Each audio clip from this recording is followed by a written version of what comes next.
Hey guys, welcome to Crypto Scene Investigation, where we have a look at various crypto projects and find out whether or not they are worth investing in. If you like what I do on this channel, please consider liking and subscribing. That would be fantabulous. I'm also really wanting to try to make a community based around us looking into projects and speaking truth about them.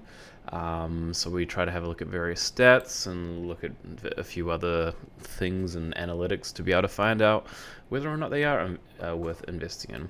Also, if you do like this video, please consider commenting and saying whether or not you believe in the project or not. And if, let's say, you don't like the video or you feel like maybe I've misrepresented the project, then you are also welcome to comment. But I do encourage you, if you do disagree with the things which I say, please provide the evidence for why you disagree with that. Maybe if you can add sources or something like that, that'd be great. So yeah, one other disclaimer before we jump into this project is nothing I say should ever be considered as financial advice. All of it is for entertainment, educational, and inspirational purposes. Cool. Welcome, guys. Welcome to the channel. Let's have a look. MXC is what we're looking at today. So I was looking at the holders, but let's have a look at the overview. So this is where the general price chart has been going with MXC. Well, actually, let's read what it is first. So MXC is a utility token, also commonly referred to as an Internet of Things token, or IoT. MXC is building a global data network to allow wireless devices to connect and communicate more effectively and over long distances than currently used Wi-Fi and Bluetooth methods. The MX protocol and the interoperable parachain network are designed to help cities, companies, and individuals profit/benefit from building an LP, which stands for low-powered, an LP WAN network. So WAN is a wide area network. So wide area network, and using it to both transmit and manage data. So yes, via MXC Contour Payments, MXC developers have designed an integrated IoT payment solution to allow automated machine-to-machine payments and IoT transactions to occur within a matter of seconds. Cool. So let's have a look at some of the price, the price data. So as we can see, so from 2018, we were sort of at the 0.00 insert number here, and then so we went down even further. So there was a bit of a pump there, and then we went up, and then we're like, oh, 0.03, okay, and then down again, and then we go back up again, and then we are currently sitting at about 0.05. So let's have a look at the last year's data to see what sort of happened then.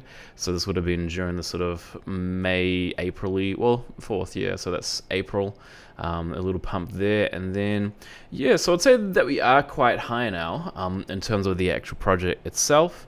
So we'll have a look at holders right now. So the holders, now we have this huge wallet here, 59%. We will be having a look and reviewing the tokenomics behind that to actually find out what exactly this wallet is used for. But 59% is a huge amount, but we will have a look because so I have been chatting to one of the guys on Discord about this project because I've been wanting to find out exactly what's happening with it. So the total supply is 2.64 billion, and that is the max supply. There is going to be no more supply other than that. So this is what we see on BSC check. Now you can buy and sell it, so that's fine. Actually, let's have a look at what exchanges this token is actually listed on. So reputable exchanges, we have KuCoin, Gate.io, Huobi Global, and BitThumb. I've never heard of BitThumb before, but these other ones I have definitely heard of, and from what I know, they are quite reputable. They aren't the top exchanges, so maybe one day this could be listed on things like, let's say, Coinbase, Binance, and FTX and all those bad boys. But for now, it is listed on. I mean, I do have Gate.io and KuCoin lists. I've got, what is it called, the things in my description. I forgot the name of it. Anyway, yeah, so there's nothing sort of which we see on BSC check which really sort of stands out to me as, oh my gosh, this is a bad time, right? But yeah, it says risky probably because I can't see the extra information. Now, token sniffer. So it's not a honeypot, good stuff. Creator wallet holds less than 5% of token supply. Cool. All other holders possess less than 5% of token supply. Now, the only other person who possesses... so it looks like the only thing which possesses less than... not less than 5% is this top wallet here. So everything else is sort of 3% and lower, which is fine. That's good. That's all good. It doesn't really seem too threatening to me. At least 95% of liquidity burn / locked. So not enough liquidity is locked / burn, which could allow for significant amounts to be removed. Rug pull. This test only checks well-known lockers and will not accurately represent locked liquidity from custom locking / vesting contracts. So yeah, so I guess that in that essence, this does have the potential to be a rug pull, but we will have a look at the other bits of data to actually try to define whether or not it can be a rug pull. So it's currently this market cap is currently 147 billion. And its ranking is 334. Cool. So let's have a look at some of the Reddit stats. So they have almost 3,000 subscribers, and as we can see, they've sort of been gradually going up there, which is pretty decent. Comments per day, so it's kind of average, kind of alright. Wouldn't really say too much about it. Yeah, it's been a little bit lower, and maybe like the last month or so, but yeah, I wouldn't really say that it's that off-putting, to be honest. It's average. It's alright. It's fine. When I was on the Discord community, I didn't really see much information, or didn't really see much people talking on there, so the Discord community is a bit dry, but that's okay. That doesn't mean that it's bad, it's just a bit dry. And as far as I can see, so there are a bunch of comments and everything. Are these comments bots, do you say? I would say they're judging by some of the complexities of these actual comments that these guys are definitely not bots. And I think that you've actually got quite a few smart people within the community. Yeah, from what I understand, it's not just like a bunch of like chumps yelling, yes, let's get the next best meme coin. Not saying meme coins are bad, and not saying everybody who invests into meme coins are chumps. But anyway, so the last 30 days, so we have about 20,000 followers on Twitter. And over the last 30 days, they've only had 707 new followers. So it's not horrible.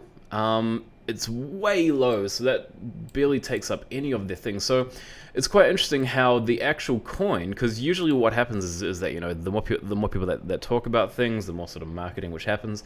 Usually when that sort of happens, that's usually when the coins go up more, is when people are talking about it. But what's interesting is that this coin has gone up despite there having not been many sort of social interactions. Now, what does that mean for us?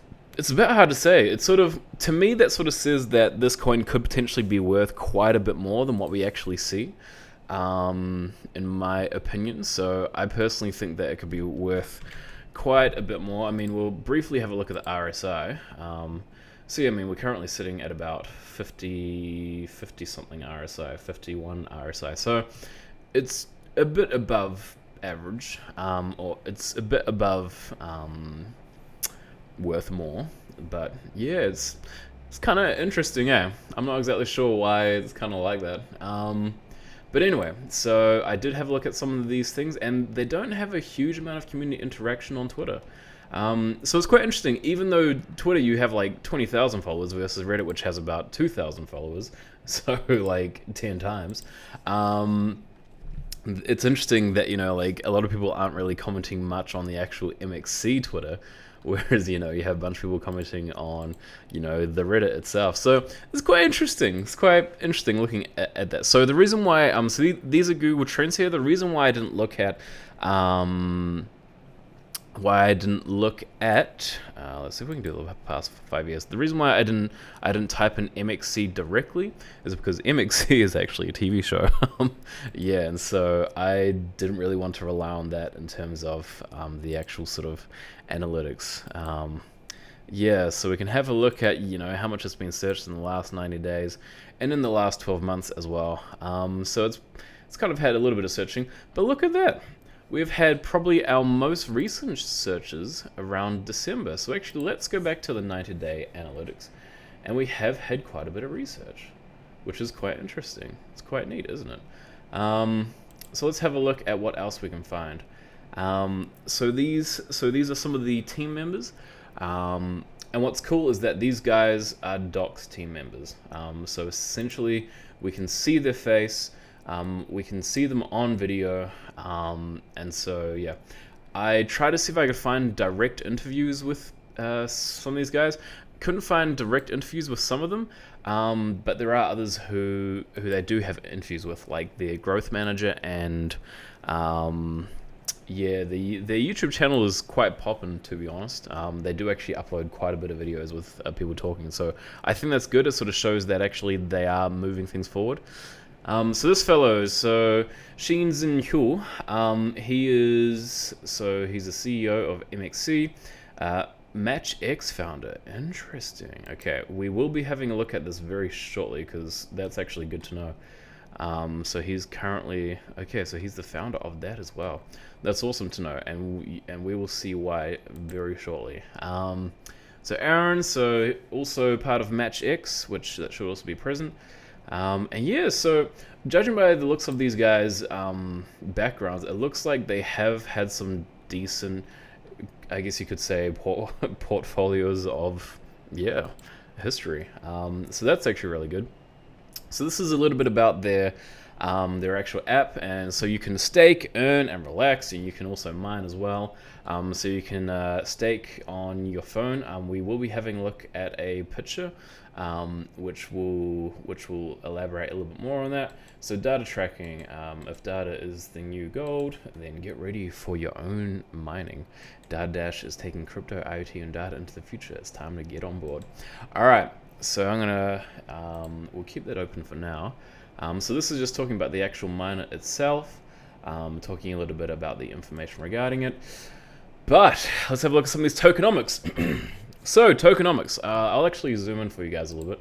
The reason why I didn't have it completely zoomed in prior to this is because there's this one page which was just huge and like overtaking things. So MXC fund allocation.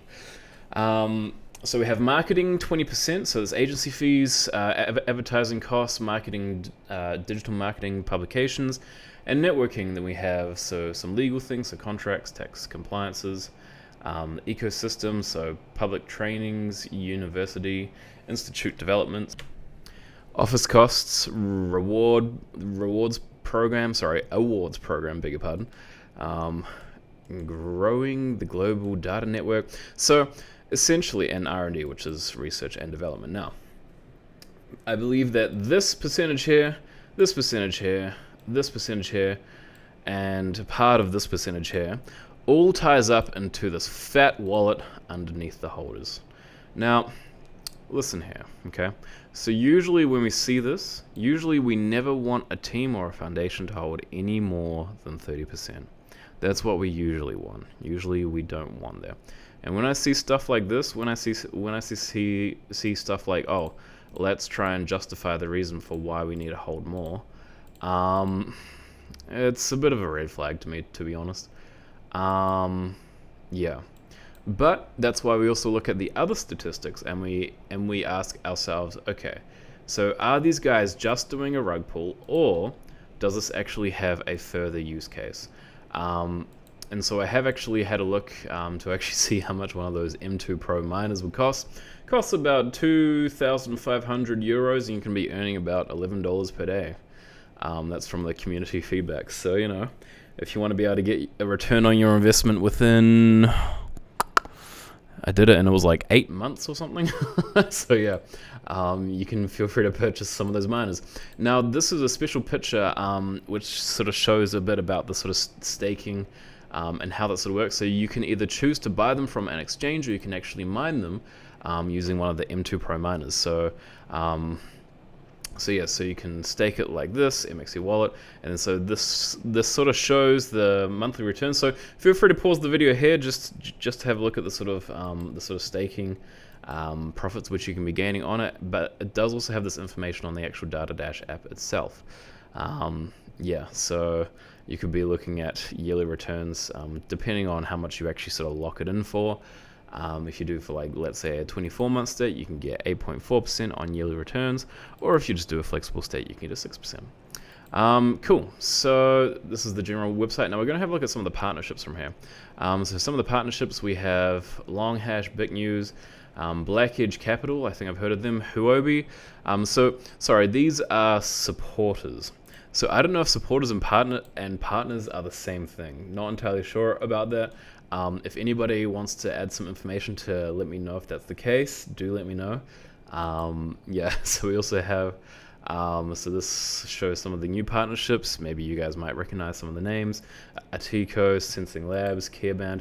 I don't recognize really many of these names, although it's quite interesting how we have a bunch of sort of Chinese supporters, which I mean, or at least I think that's Chinese judging by some of the lettering. But what's quite interesting about that is that China, has kind of banned crypto. So this is quite interesting how this is kind of like, is this kind of like slipping through the cracks or something? I'm not entirely sure. In fact, I feel like I might have seen something about VeChain somewhere along here. VeChain, there we go. So yeah, don't know what's going on with that. Don't ask me about that. Not entirely sure. If anybody has information regarding that, please feel free to comment that. You're very welcome to. Yeah, remember wanting to make a healthy community. Healthy comments, people. Healthy comments. So yeah, so this is Match X. So this is so as we sort of saw from Xin Xinqiu, if I pronounced that right. So who's the founder and also one of the other fellows who is one of the executive board members. And I'm pretty sure that this guy probably has something to do with him as well. Nope, doesn't look like it. Yeah, so this is their distributor for the actual M2 Pros. And so you can sort of buy things from their website and all that sort of jazz. And these are some of the extra sort of partnerships down here as well, which, or partners / supporters for them. So anyway, guys, the question, should you invest? If you want to invest, my suggestion is probably wait till it dips maybe around about like the 0.42 kind of mark if you do want to invest. That would be my probably personal, I guess, suggestion if you wanted to invest into this, to possibly place some limit orders. If you also did want to use one of the exchanges, KuCoin or Gate.io, I do have referral codes in my description. And I've also got a Patreon if you wanted to join it. Because as I say, let's get a good community going, man. Let's get some people who, are enthusiastic about projects, calling them out, and also being able to find out whether or not they are worth investing in. So that is my video, guys. Thank you very much for joining me and watching this. Hope that this was insightful. Yeah, like, subscribe, comment. But be nice. All right, see ya.